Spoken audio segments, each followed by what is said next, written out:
जय हिंद साथियों, आप सभी का स्वागत है आपके अपने प्यारे करेंट अफेयर के बेहतरीन सी क्लास जीके जिस भाई प्रबल सर यूट्यूब चैनल। आप सब लोग कल आपके करेंट अफेयर की क्लास नहीं हो पाई थी क्योंकि हमारा बोर्ड अभी ख़राब हो गया है।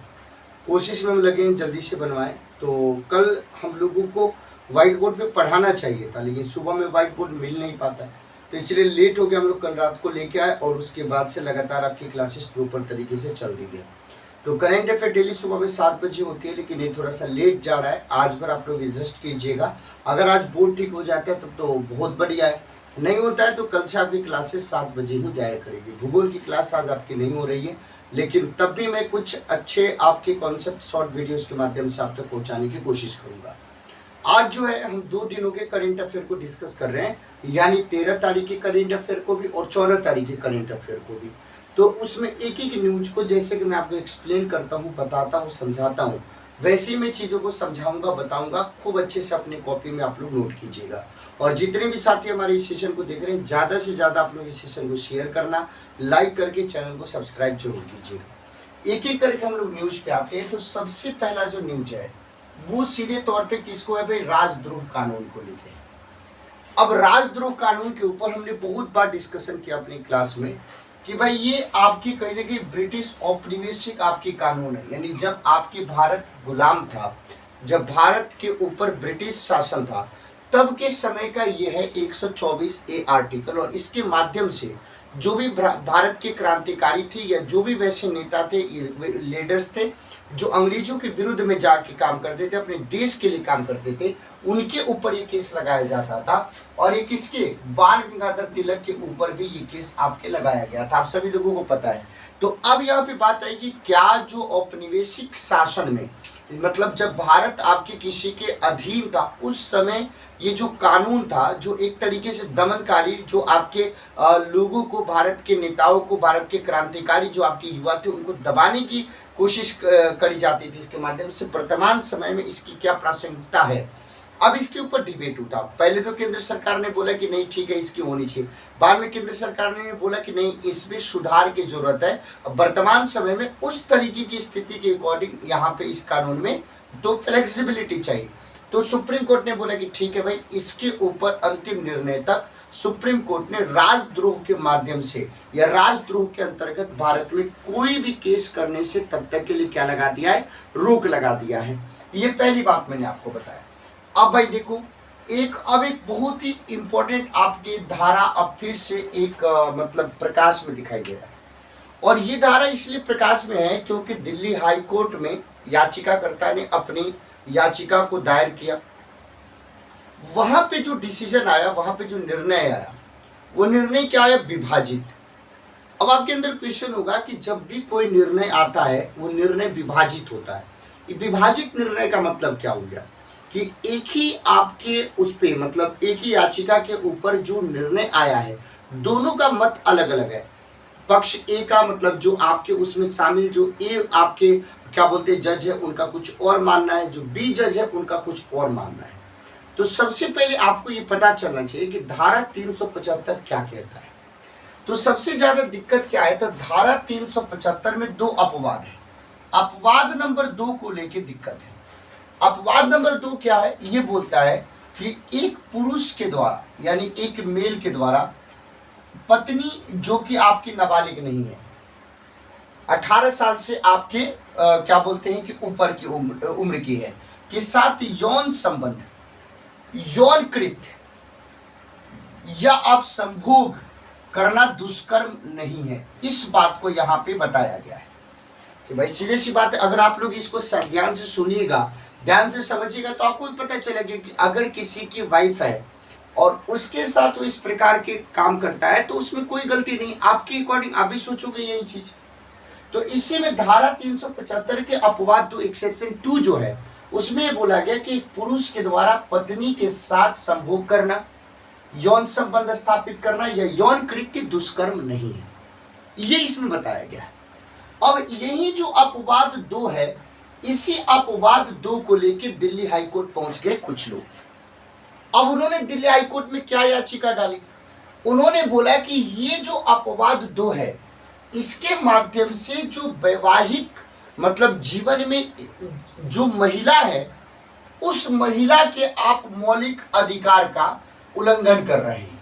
इस आपके अपवाद के कारण उस महिला के मौलिक अधिकार का उल्लंघन हो रहा है, और उस मौलिक अधिकार का उल्लंघन हो रहा है, इसीलिए याचिकाकर्ता ने दिल्ली हाईकोर्ट में याचिका डाल के सीधे तौर पे बोला कि जो धारा 375 का अपवाद जो 2 है, उस अपवाद 2 को क्या कर देना चाहिए, समाप्त कर देना चाहिए।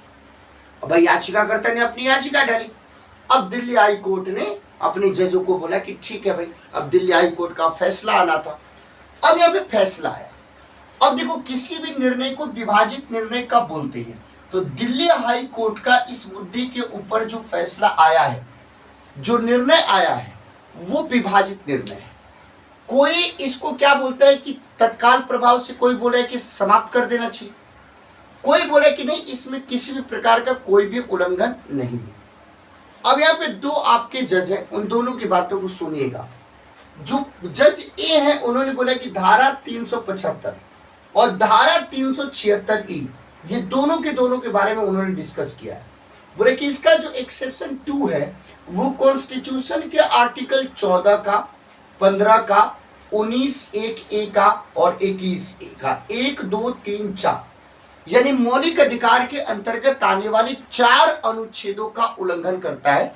इसीलिए ये जो अपवाद 2 है, इसको तत्काल प्रभाव से समाप्त कर देना चाहिए। अब आए दूसरे आपके जज, उन्होंने बोले कि नहीं, ऐसा नहीं है। जो दूसरे जज जिनका नाम हरिशंकर है, उन्होंने बोले कि नहीं, ऐसा नहीं है, ये आर्टिकल 14 का, 19(1)(a) का और 21 का कतई कहीं पे भी उल्लंघन आपका नहीं करता है। अब देख लीजिए भाई, अब इसके ऊपर मत देना था, और दोनों के दोनों मत आपके क्या हो गए, डिफरेंस हो गए।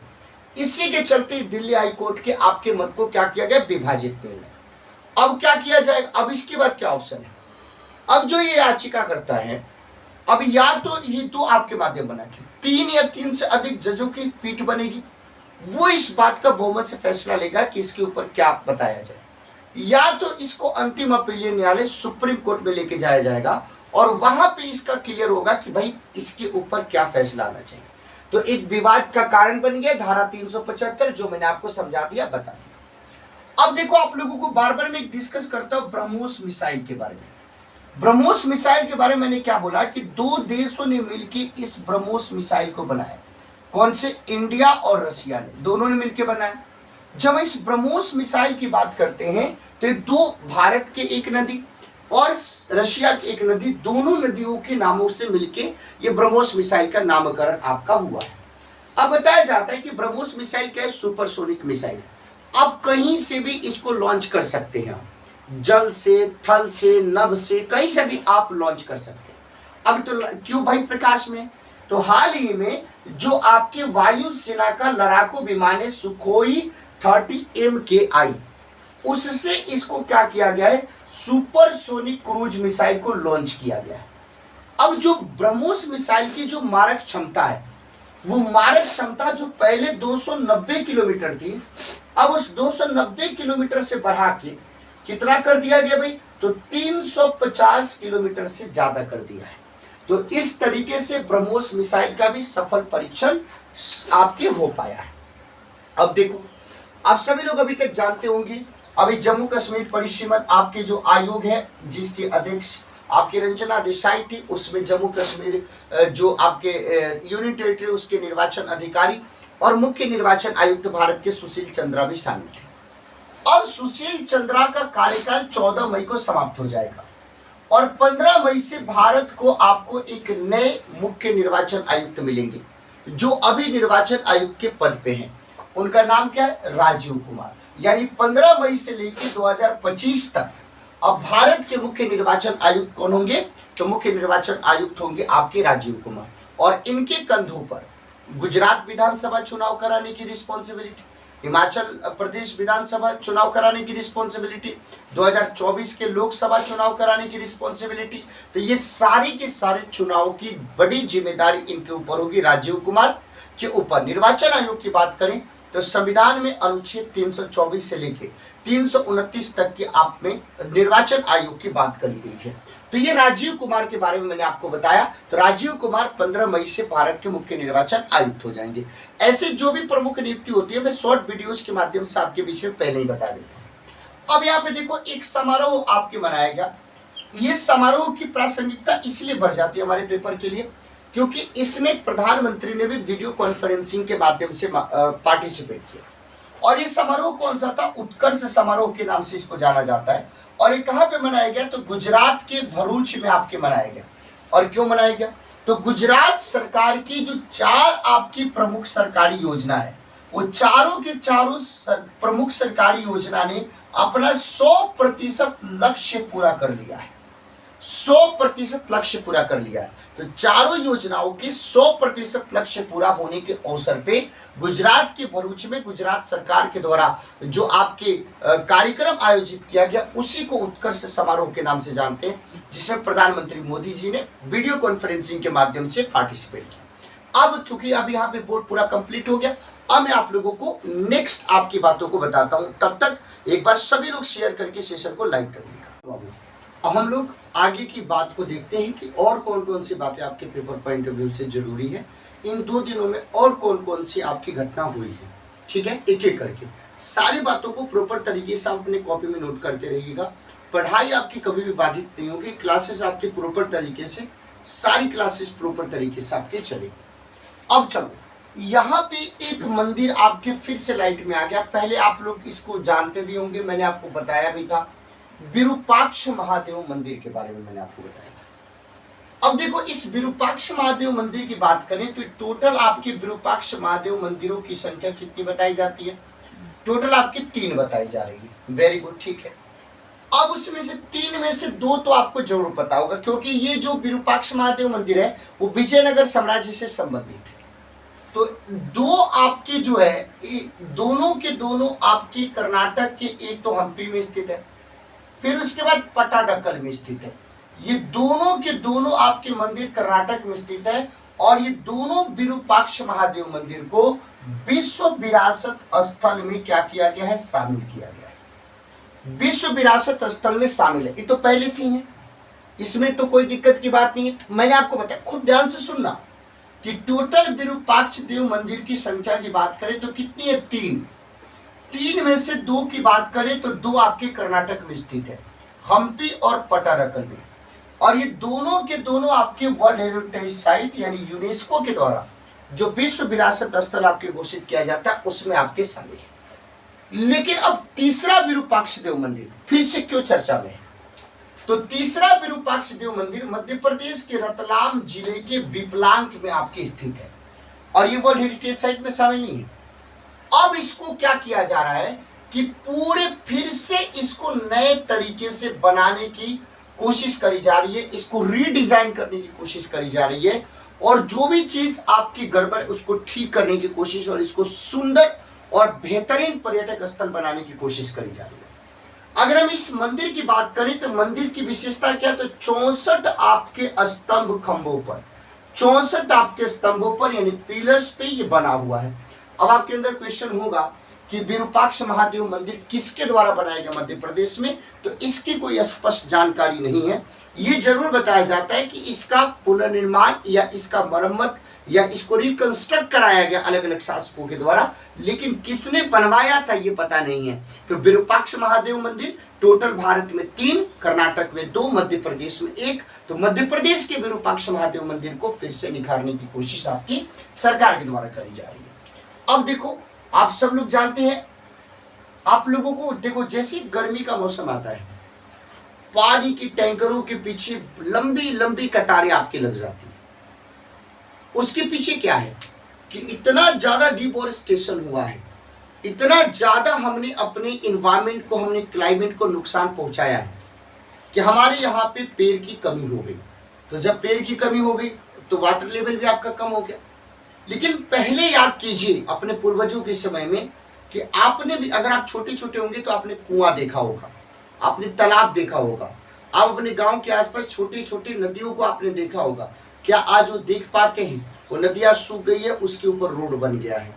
आपके कुएं के ऊपर लोगों ने क्या बना दिया? वॉशरूम बना दिया है। तालाब को लोगों ने भर के वहां पे क्या कर दिया, खेत बना दिया है। इसका मतलब क्या है कि ये जो जल सरोवर जो है, जो वाटर को आपको स्टोर करके रखने वाली जो चीजें होती थी, वो लोगों ने उसको क्या कर दिया, डिस्ट्रॉय कर दिया। लेकिन फिर से सरकार इस आपके क्या बोलते हैं दिशा में पहल कर रही है। अब आपने बोले कि कैसे पहल कर रही है, तो आप सब लोगों को पता है कि इस बार का जो स्वतंत्रता दिवस होगा हमारा, वो 75वां स्वतंत्रता दिवस होगा। और इस 75वें स्वतंत्रता दिवस के साल को हम लोग अमृत महोत्सव के रूप में मना रहे हैं। और उसी अमृत महोत्सव के कार्यक्रम के हिस्से के रूप में प्रधानमंत्री ने इस बात को बताया है और इस बात की घोषणा की है कि भारत के प्रत्येक जिले में कम से कम आपके 75 तालाब बनाया जाए और उसी तालाब को ये यहाँ पे अमृत सरोवर कह के संबोधित कर रहे हैं। तो अमृत महोत्सव के कार्यक्रम के हिस्से के रूप में अमृत सरोवर को अंजाम दिया जा रहा है। तो ये 75 प्रत्येक जिले में 75 आपके तालाब या अमृत सरोवर बनाए जाने की बात करी गई है। इसके माध्यम से हो सकता है कि इस समस्या का निदान हो सके, इस समस्या का समाधान हो सके। कितना हो पाएगा, सरकार कितना कर पाएगी, हमें पता नहीं। और लक्ष्य है कि 15 अगस्त 2023 तक भारत के सभी जिलों में कम से कम 75 तालाब या अमृत सरोवर बनाया जाए। तो ऐसा पहला अमृत सरोवर कहां पे भाई उद्घाटन किया गया, तो उत्तर प्रदेश के रामपुर में मुख्तार अब्बास नकवी जो कि आपके केंद्रीय मंत्री है, उनके द्वारा उद्घाटन किया गया। तो ये हमारी योजना है जिसको अमृत सरोवर के नाम से जानते हैं। अब आ जाता है भाई, अब आप लोग देख रहे होंगे कि अभी एयर इंडिया के सीईओ को लेकर दिक्कत चल रहा था। क्यों? क्योंकि अभी तुर्की के जो आपके इल्कर आईसी, जिनको एयर इंडिया का सीईओ बनाया गया था, वो विवादों के चलते उन्होंने इस पद को छोड़ दिया और वापस चले गए। तो फिर से एयर इंडिया के सामने संकट हो गया कि भाई अब किसको प्रमुख बनाया जाए। आप सब लोगों को पता है कि एयर इंडिया आपके क्या कर दिया, एयर इंडिया की पूरी हिस्सेदारी टाटा सन्स के द्वारा खरीद ली गई। एयर इंडिया ऑपरेशन नहीं चल पा रहा था, अब पूरी की पूरी रिस्पॉन्सिबिलिटी टाटा सन्स की है। तो अब टाटा सन्स ये काम करेगा कि किसको हम चलाएं। अब यहाँ पे के कैंपबेल को अब टाटा सन्स के द्वारा एयर इंडिया का सीईओ और एमडी यानी मुख्य कार्यकारी अधिकारी और प्रबंध निदेशक दोनों के दोनों आपके टाटा सन्स के द्वारा आपके एयर इंडिया का सीईओ और एमडी नियुक्त किया है। और वो कहां के हैं, वो न्यूजीलैंड के। तो न्यूजीलैंड के कैंपबेल को तुर्की के इल्कर आईसी की जगह पे एयर इंडिया का सीईओ और एमडी बनाया गया है। अब जब हम के कैंपबेल की बात करते तो के कैंपबेल ने अपने काम के माध्यम से इस बात को प्रूव किया, तभी एयर इंडिया ने उसके ऊपर भरोसा किया है।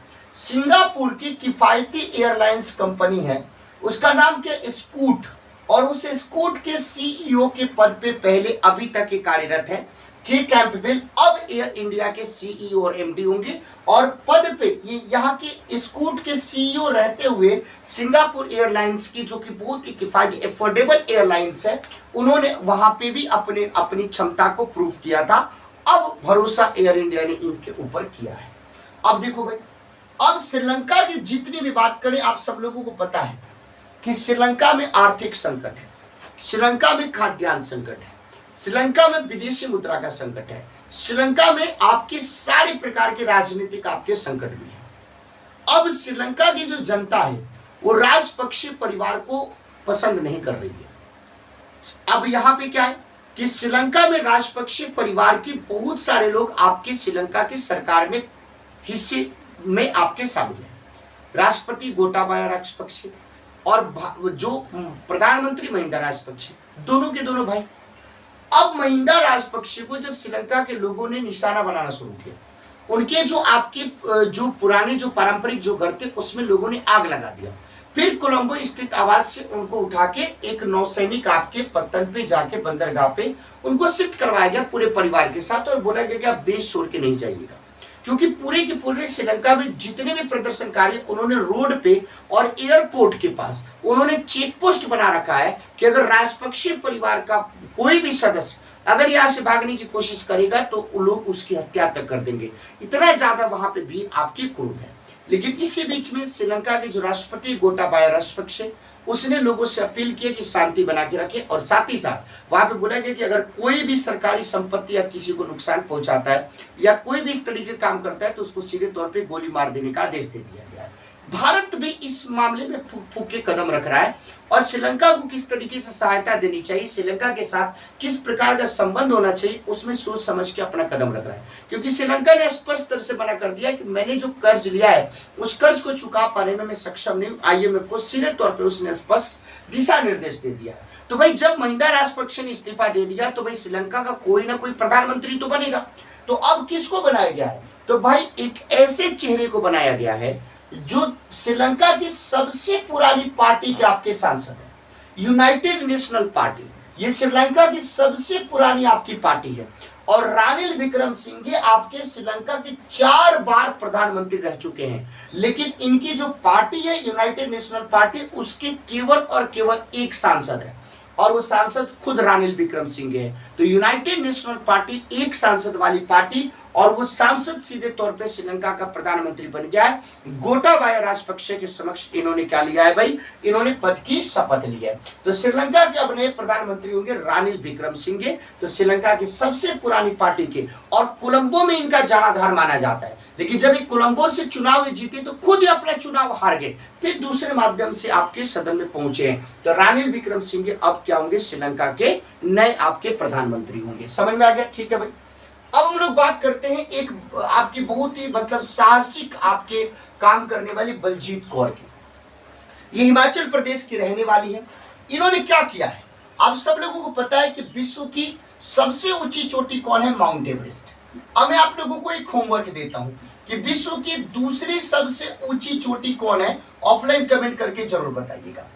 बलजीत कौर ने क्या किया है कि विश्व की तीसरी सबसे ऊंची चोटी, जिसको कंचनजंगा के नाम से जानते हैं, 2 सप्ताह में 2 बार उन्होंने फतेह कर दिया है। एक बार नहीं, 2 सप्ताह में लगातार दूसरी बार फतेह कर दिया। किसको? विश्व की तीसरी सबसे जो ऊंची चोटी है कंचनजंगा, उसको उन्होंने फतेह कर दिया। अब उनका इरादा माउंट एवरेस्ट का है। लेकिन आपको कमेंट में आंसर क्या बताना है कि भारत की दूसरी जो सबसे ऊंची चोटी है उसका नाम क्या है। अब फुटबॉल का एक टूर्नामेंट है कोपा इटाली का खिताब, इसको किसने जीता है? तो इंटर मिलान ने।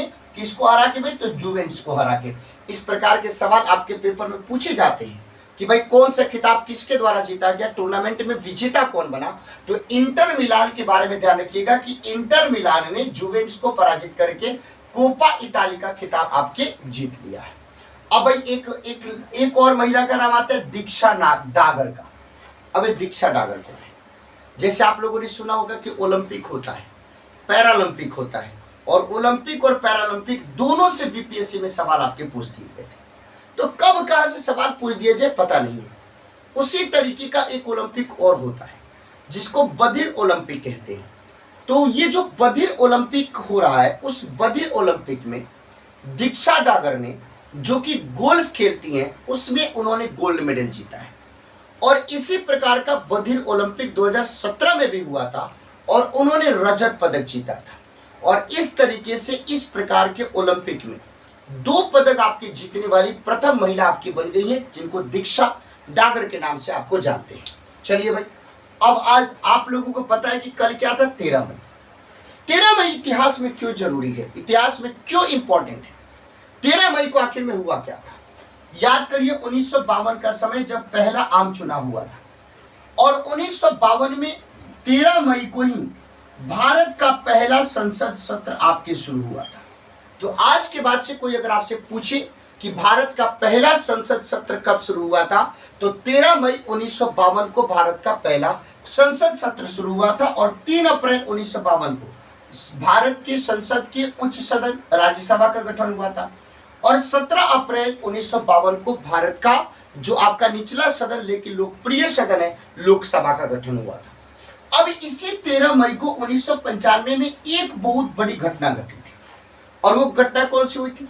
तो ब्रिटेन की 23 साल की आपकी एक महिला थी जिसको एलिसन हारग्रीव्स के नाम से जाना जाता है। किसके नाम से जाना जाता है भाई? एलिसन हारग्रीव्स के नाम से जाना जाता है। इन्होंने क्या कर दिया? तो एलिसन हारग्रीव्स बिना ऑक्सीजन के सपोर्ट के, बिना ऑक्सीजन के सिलेंडर के, वो माउंट एवरेस्ट पे चढ़ने वाली प्रथम महिला हो गई और तृतीय व्यक्ति हो गई। यानी प्रथम महिला जो बिना ऑक्सीजन के सपोर्ट के माउंट एवरेस्ट को फतेह कर दिया ब्रिटेन की 33 वर्ष की एलिसन हारग्रीव्स का नाम आ जाता है। तो प्रथम महिला और विश्व की तीसरी आपकी व्यक्ति ये कौन बनी आपके, उनका नाम क्या था, एलिसन हारग्रीव्स। और ये उन्होंने काम कब किया था, तो 13 मई 1995 को काम किया था। तो ये पूरी बात विरूपाक्ष महादेव मंदिर, अमृत सरोवर, की कैंपबेल, रानी विक्रम सिंह, बलजीत कौर, कोपा इटाली का किताब, दीक्षा डागर और 13 मई की घटना आप सब लोगों को समझ में आ गई। अब हम लोग नेक्स्ट बातों को करेंगे, तब तक एक बार सभी साथी सेशन को लाइक करेंगे, शेयर करके और ऑफलाइन कमेंट करके आप लोगों को जरूर बताना है कि इसका आंसर क्या होगा। ठीक है भाई, अब हम लोग नेक्स्ट न्यूज की तरफ बढ़ते हैं, तो आप सब लोग इसको ध्यान से नोट करते रहिए। चलो अब हम लोग और ज्यादा महत्वपूर्ण टॉपिक्स को देखेंगे। खूब ध्यान से आप लोग सुनना, एक एक बातों को समझने की कोशिश कीजिएगा आप सभी लोग।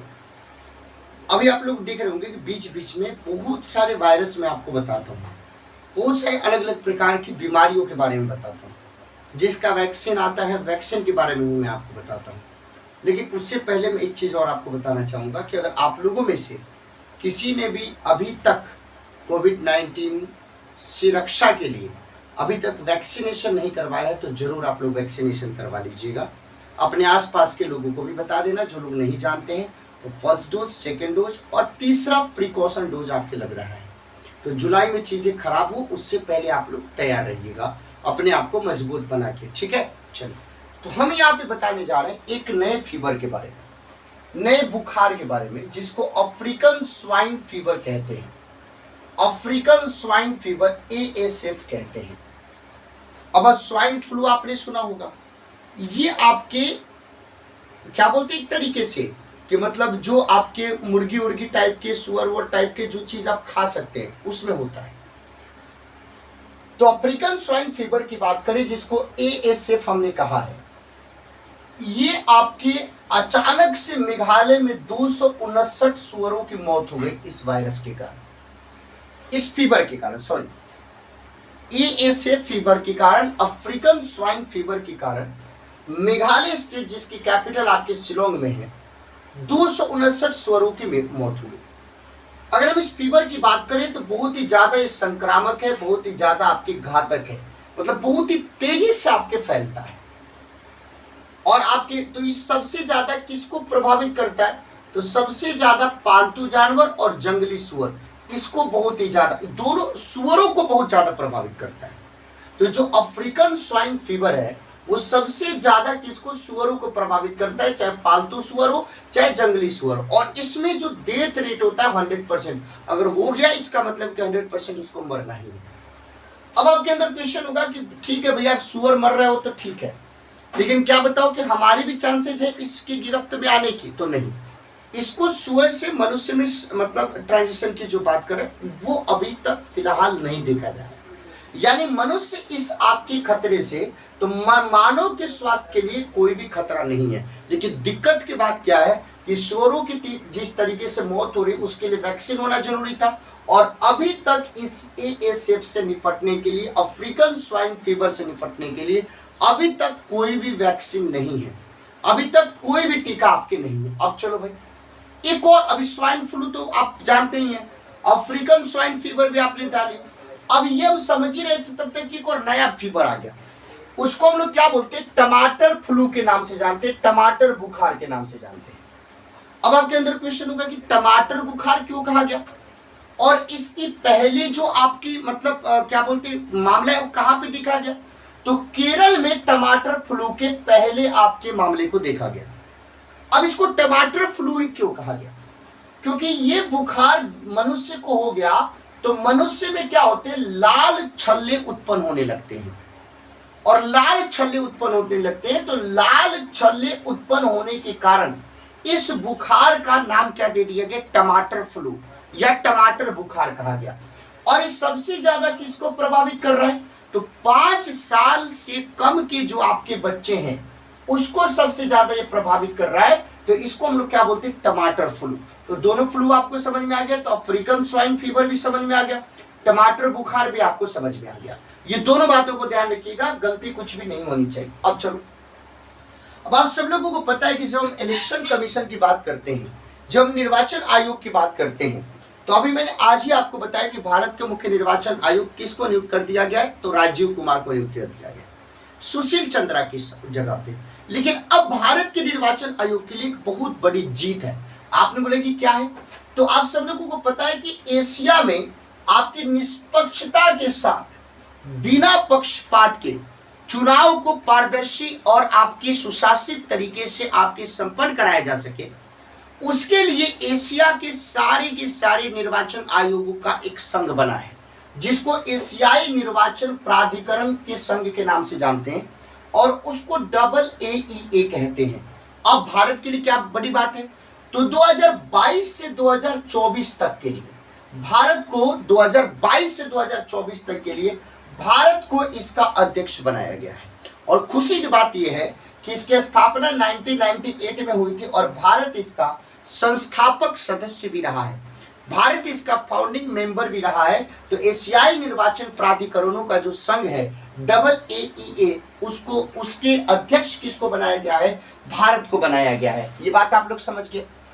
अब आप लोग देखिए यहाँ पे एक ऑपरेशन मैं आपको बता रहा हूं, अलग अलग ऑपरेशन, जैसे ऑपरेशन विजय आप लोग जानते हैं, ऑपरेशन दिल मांगे मोर जानते हैं, ऑपरेशन पराक्रम जानते हैं, ऑपरेशन कारगिल जानते हैं।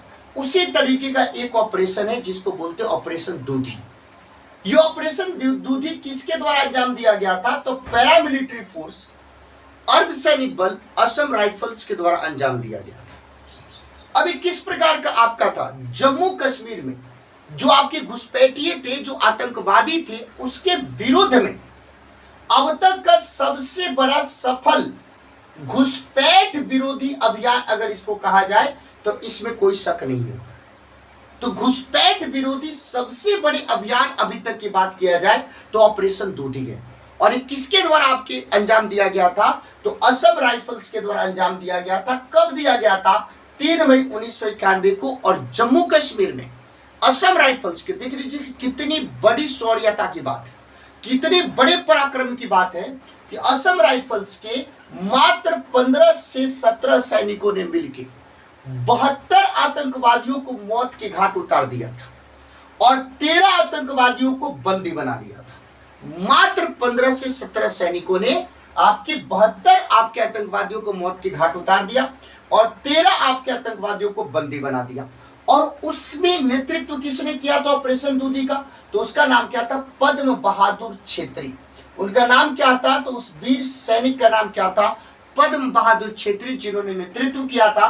और तो इसी ऑपरेशन दूधी में शामिल जितने भी आपके सैनिक रहे जो अभी तक जीवित हैं, उनको क्या किया गया है, सम्मानित किया गया है असम राइफल्स के द्वारा। तो ये ऑपरेशन दूधी बहुत कम लोग आप लोगों में से जानते होंगे, इस बात की मैं गारंटी आपको देके बता सकता हूं। अब यहाँ पे एक इंडेंजर्ड लुप्त प्राय यहाँ पे प्राणी की बात कर रहे हैं, लेसर फ्लोरिकन की बात कर रहे हैं।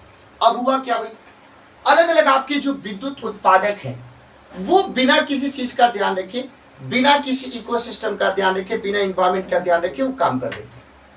अब हुआ क्या, सुप्रीम कोर्ट ने स्पष्ट तरीके से दिशा निर्देश दिया, बोला कि राजस्थान की बात करें, गुजरात की बात करें, तो दोनों के दोनों विद्युत उत्पादकों को सीधे तौर पर निर्देश दिया है कि दोनों के दोनों लुप्त प्राय जो आपके जीव है, ग्रेट इंडियन बस्टर्ड जिसको गोडामन कहते हैं, और लेसर फ्लोरिकन जिसको हम लोग क्या बोलते हैं, खरमोरा कहते हैं, बोला कि आप अपना काम कीजिए, हमें कोई दिक्कत की बात नहीं, लेकिन ये दोनों के दोनों जो इंडेंजर्ड स्पीसीज है इसके ऊपर कोई भी खतरा नहीं होना चाहिए। और इसकी रक्षा के लिए आप बॉर्ड डाइवर्टर स्थापित कीजिए कि पक्षी उस विद्युत की चपेट में न आए, उसकी किसी प्रकार से उसको नुकसान न पहुंचे, तब जाके आप अपना काम कीजिए। तो ये दोनों के दोनों जीव IUCN की जो स्थिति है उसमें इंडेंजर्ड, क्रिटिकली इंडेंजर्ड के आपके श्रेणी में है। तो सुप्रीम कोर्ट ने सीधे तौर पे दिशा निर्देश दिया है कि राजस्थान की बात करें, गुजरात, विद्युत उत्पादकों से रक्षा के लिए आपके बर्ड डाइवर्टर आपको स्टैब्लिश करना है। तो अगर आपको ये सेशन पसंद आया है, अगर आपको ये मेहनत अच्छा लगा है, पूरा का पूरा कंटेंट आपको समझ में आया है, तो सभी लोग ऑफलाइन कमेंट में बताएंगे। और 2 मैं आपको सवाल दे रहा हूं, उसका आंसर आप लोग बताएंगे। विश्व की दूसरी सबसे ऊंची चोटी, विश्व की दूसरी सबसे ऊंची चोटी का नाम आपको बताना है। तीसरी मैंने बता दिया, पहली मैंने बता दिया, ठीक है, ये बताना है। दूसरा, श्रीलंका के नए प्रधानमंत्री की पार्टी का नाम आपको बताना है कि उनके नए पार्टी का नाम क्या है, ये दूसरा आपका होमवर्क है। और तीसरा आपको सवाल ये बताना है, तीसरा आपको ये सवाल बताना है कि टमाटर फ्लू जो है, टमाटर फ्लू कौन से उम्र वर्ग के, कौन से एज ग्रुप के बच्चे इससे ज्यादा प्रभावित होते हैं, किस एज ग्रुप के बच्चे टमाटर फ्लू से ज्यादा प्रभावित होते हैं। ऐसे ही आप बेहतरीन कंटेंट के लिए डेली सुबह में 7 बजे जुड़े। आज चूंकि हमारे पास साधन है, इसीलिए करेंट अफेयर की क्लास आपकी लेट जा रही है, लेकिन आप प्रॉपर तरीके से इसको देखना, प्रॉपर नोट्स बनाना। 13 और 14 मई की करेंट अफेयर को मैंने आज कराया है। कल से रेगुलरली आपकी क्लास चलेगी, जब तक डिजिटल बोर्ड नहीं बन जाता है, ठीक नहीं हो जाता है, तब तक व्हाइट बोर्ड पे चलेगी। प्रॉपर सारी क्लासेस आपको चलाने की कोशिश मैं करूंगा। अगर आपको ये सेशन पसंद आया होगा, तीनों का कमेंट में आंसर देना आप लोग क्वेश्चन का, ऑफलाइन कमेंट करके बताना। सेशन को अभी लाइक कर दीजिएगा, शेयर करके अपने दोस्तों को भी बताना कि लाखों रुपए का कंटेंट आप फ्री में कैसे प्राप्त कर सकते हैं और अपनी सफलता को कैसे सुनिश्चित कर सकते हैं। और आपका टीम, आपका प्यारा सा परिवार अगर मेहनत कर रहा है आपके लिए इस कठिन परिस्थिति में भी, तो आपकी सपोर्ट और स्नेह की जरूरत है। तो चैनल को सब्सक्राइब जरूर कीजिएगा। बहुत बहुत धन्यवाद, थैंक यू सो मच। जय हिंद साथियों।